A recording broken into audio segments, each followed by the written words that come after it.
40 days, die middel een van die 3, ons gaan in ons disipelskap proses, gaan oor hoe ons die groot opdrag gaan uitlewe, om mense lief te hê, soos wat die Here wil hê, ons met mekaar lief hê.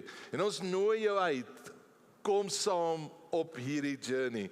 Dit is so maklik soos, nooi, eerste plek, wees deel van 'n groep, skakel in by 'n groep, en as jy alreeds in 'n groep is, nooi 'n vriend of 'n vriendin saam met jou om deel van daai groep te wees. Tweede ding wat jy kan doen is sê, hoorie, so ek wil 'n groep fasiliteer, en die derde een is, begin jou eie groep.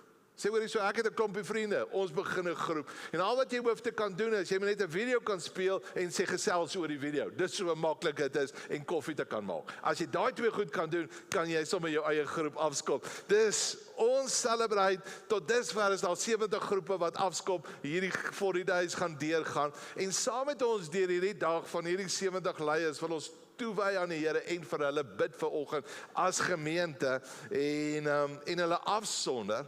Dis vanoggend tussen julle sit daar 'n klompie leiers wat 40 days groepe gaan host, of jy voel, Here, maar die Here praat nou met my, ek gaan sommer host wees, of hy 'n groep begin.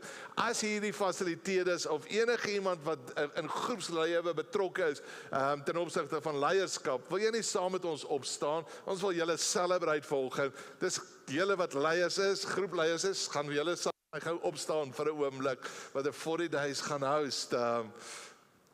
Kom ons gee hulle 'n lekker handeklap.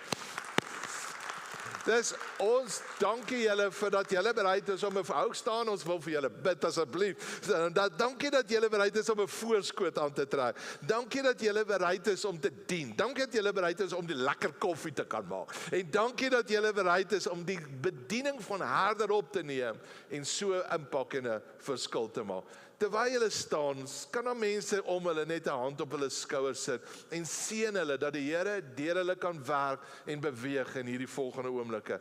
Here, dankie dat ons vanoggend tyd kan spandeer om met U te praat en mense toe te wy en hulle te kan bedien. En kan bid dat die Here se hand en sy die gawe van herderskap, die gawe van lering gaan deur hulle vloei. Dat hulle instrumenteel sal wees sodat impak sal maak en dat mense die groot opdrag sal kan uitlewe om liefde uit te leef. Ons bid dit in die naam van Jesus Christus. Amen en amen. So welkom om nou jou sitplek in te neem. En dis, as jy wil 'n groep begin, wees vanmiddag 4:00 hier, ons gaan jou leer hoe om 'n groep te begin. Die konsep van groepslewe is glad nie uniek nie. Dis nie iets wat die moderne kerk uitgedink het en gedink het, dit is 'n goeie plan, omdat ons nou te groot raak om op 'n Sondag byeenkoms te wees nie. Groepslewe kry jy reg deur die Bybel. Jy kry dit in Handelinge 3, kry in Handelinge 2 is daar 'n stukkie oor geskryf, deur die hele Handelinge boek, en dan was daar een hoofstuk wat Paulus intentioneel geskryf het, dit is 1 Korintiërs 14 rondom groepslewe. En ons het laasweek gesels en gesê, bekering lê op 3 vlakke. Dis die bekering tot Christus. Dis ek het Jesus nodig. Dis die fondasie, die fondament van waaraf ek beweeg. Die tweede bekering wat ons in hoofstuk 14 optel is, dis die bekering tot die kerk. Ek het julle nodig. Dis die habitat waarin ons beweeg. En die derde bekering is die bekering tot die wêreld. Die wêreld het Jesus deur my nodig. Hoofstuk 14 praat van hierdie konsep, ek het mense om my nodig, en ek het jou nodig. Dis hierdie interaksie verhouding. Die grootste gevaar wat ons beleef is, wanneer mense dink hulle kan die lewe alleen lewe. Dalk het jy die Junie-vakansie die voorreg gehad om by die bosvuur langs 'n bos, in die bos langs 'n vuur te sit en te sien hoe een van die houtjies net een kant toe skuif. En na rukkie is daar 'n groot vuur, maar daai houtjie wat een kant toe gelê het jy al gesien hoe vinnig raak hy dof? En hoe vinnig brand hy uit? En dis die probleem, baie van ons dink, ons kan alleen die lewe deurgaan, en vinnig raak die lewe, bring ons by 'n plek waar ons alleen raak, omstandighede, my kinders sy seisoen, my werkseisoen, en vinnig vind ek my by 'n plek van geestelike eensaamheid, en daai geestelike eensaamheid bring my by 'n plek waar niemand my die vraag vra, hoe gaan dit regtig met jou nie, niemand vra die vraag vir my, is jou waarheid die regte waarheid nie, niemand hou vir my 'n spieël op nie, en die eindresultaat het ek persoonlik al so baie gesien, as mense nie deel word nie, en hy begin sy ritme verloor, dan raak dit soos asof hy begin lou raak en terugstaan. Die passie van sy verhouding met Jesus gaan agteruit. En dis waartoe Paulus ons nooi. Hy nooi ons in 'n habitat in 'n omgewing in hoofstuk 14 wat hy eintlik vir ons sê, ons het nodig om verhouding met mekaar te kan staan.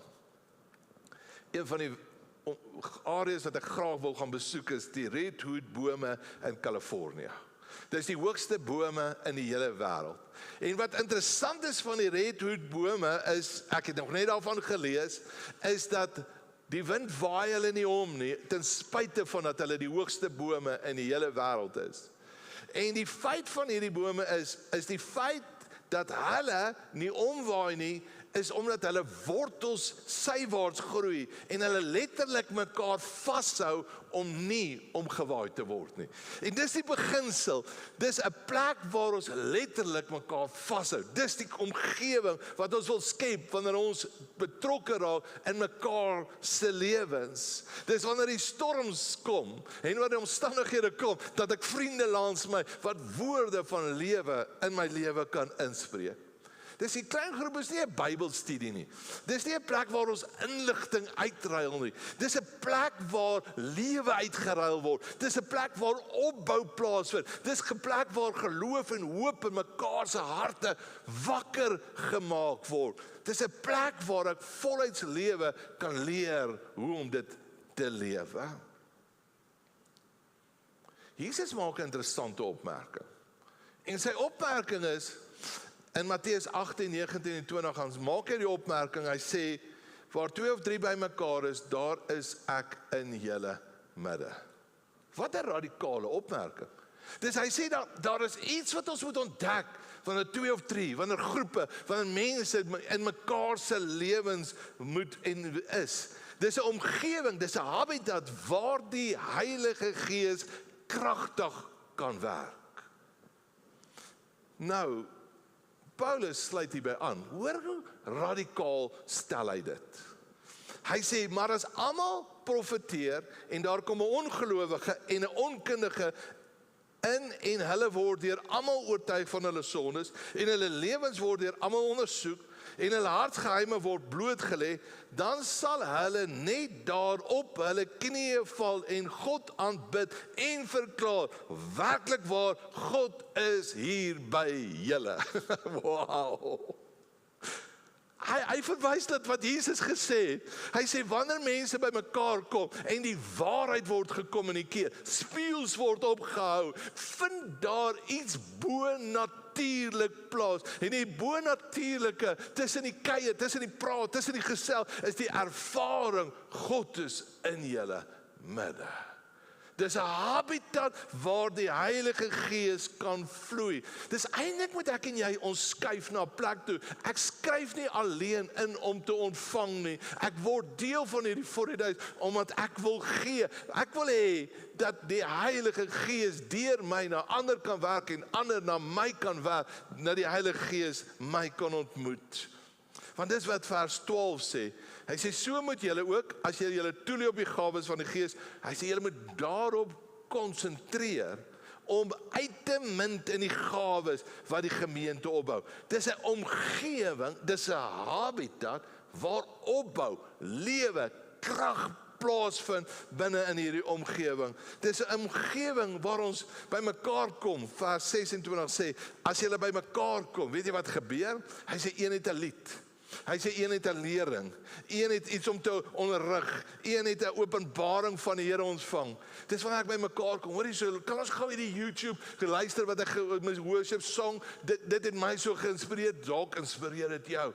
Hoorie so, terwyl jy praat, toe kry ek hierdie teksvers, of terwyl jy iets sê, het ek geluister, maar hier's 'n storie wat ek jou wil vertel, en in hierdie storie, in hierdie luister, in hierdie praat, en hierdie share, begin die Heilige Gees lewens verander, en mense stap daaruit en sê, ons het nie besef, die teenwoordigheid van die Here is so intens in hierdie plek nie.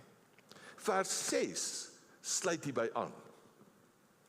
Vers 6 sê, broers en susters, sê nou maar, ek sal na julle toe kom, en ek praat met julle net in tale, hoe sou dit vir julle iets kon beteken? Maar as ek vir julle sê, 'n goddelike openbaring, of 'n spesiale insig, of 'n profesie sou bring, of julle sou iets besonder van my leer, dan sal dit tog sekerlik baie vir julle beteken. Hy sê, wanneer ons in hierdie spasie inkom, hy sê, begin ons goddelike openbarings met mekaar deel, insig, profesie, leringe, ons gee vir mekaar hulp rondom ons krisis, ons bou mekaar op met gedagtes, en dit skep 'n atmosfeer waar die Here lewens kan verander.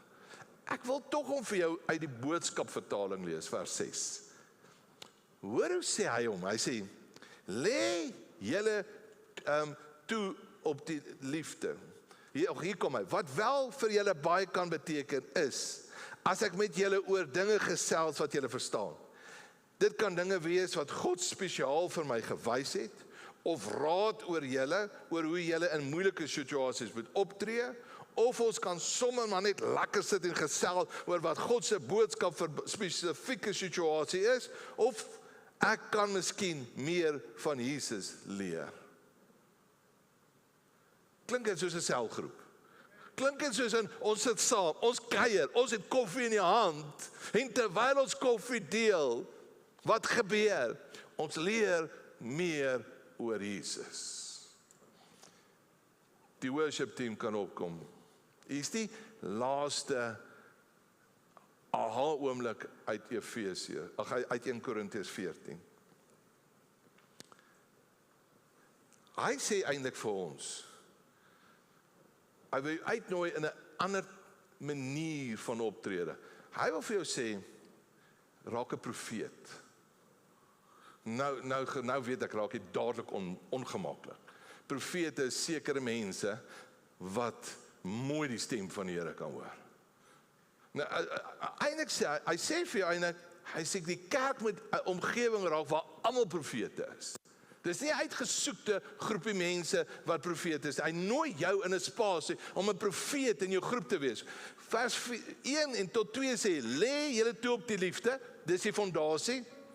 Bly egter ook entoesiasties oor die gawes van die Gees, dan nooi hy jou uit. Hier is 2 dinge wat hy sê, veral oor die gawe om te profeteer. As jy tale praat, regeer jou tot mense nie, maar tot God, want mense sal jou nie verstaan nie. Deur die werking van die Gees praat jy immers diep onbegryplike dinge. Hy sê, hy nooi jou uit om veral te vloei in die gawe van profesie. Die woord profesie bestaan uit 2 woorde. Die eerste deel van die woord is om namens iemand te praat. Die tweede woord is om te praat, inspraak te gee oor waarheid. Dis wat profesie is. Dis 'n profeet is eintlik 'n ambassadeur van 'n koninkryk. Dis hier is die koning en die ambassadeur kom praat namens die koning. Hy kom vertel die koninkryk se beginsels aan ander mense. En nou wat hy sê is, hy sê, ek wens dat julle almal profete sal wees. Wat is 'n profeet? Dis nie iemand wat 'n voorspelling maak oor die toekoms nie. Dis nie waaroor dit gaan nie. Dis iemand wat God se hart, God se wil, God se waarheid in iemand se spesifieke situasie kom oopbreek. Dis 'n profeet. Dis eintlik, as die Bybel sê, hier is die waarheid, dat God vir jou sal sorg. Wat doen 'n profeet? Hy sê nie iets by nie, hy sê die waarheid is, God sal vir jou sorg. En omdat jy in daai situasie is, wat jy daai woord nodig het, breek dit oop in jou hart, en jy sê, God het met my gepraat. Dis raak 'n mondstuk wat deur die Heilige Gees die waarheid wat klaar gespreek is op 'n vas, relevante manier binne die konteks van daai persoon se situasie spreek. Eintlik as ek dit sê, gaan jy ontdek hoe baie was jy al profeties. Hoe baie het jy al gestig, getroos en bemoedig met God se hoop. Dis jy het profeties opgetree. Dis vir die volgende seisoen nooi ons jou om saam in 'n groep te wees, profeties op te tree. En God se waarheid, God se wil, sy hart as ambassadeur te kom oopbreek in ander mense se lewens. Hier is die volgende element van hierdie diens. Agter is 2 borde. Nou moenie na daai bord naby die deur is uitstap nie, ons wil 'n song sing wat alles by mekaar trek, kom terug. Maar daar by die borde is daar penne. En jy het iemand in jou hart wat jy die Here voor vertrou rondom, hy moet saam met jou die 40 days doen. Wat ook die liefde van Jesus moet beleef, 'n naam vir wie jy wil hê ons moet saam met jou bid. Dalk het jy een woord, net een woord, om tyd te bespaar, wat profeties wil uitspreek oor daai persoon, of profeties wil uitspreek oor die volgende seisoen van Dr. Dio Midstream. Ons wil jou nooi, ons gaan 'n song sing, hulle gaan in die agtergrond speel. Wil julle nie na die 2 borde uitstap en 'n naam profeties gaan proklameer en sê, Here, ek vertrou die Here, ons gaan saam begin bid oor hierdie naam, wat ek wil nooi na die 40 days toe nie. En dalk wil jy net 'n woord skryf, een woord wat sê, ons spreek hierdie woord oor die volgende seisoen. Dis, ons nooi jou, om uit te stap na daai borde daar in die agterkant toe. Proklameer 'n naam, wat jy wil nooi, of wat jy net wil hê ons moet saam met jou voorbid vir die volgende tyd. Ons nooi jou, stap saam met ons uit.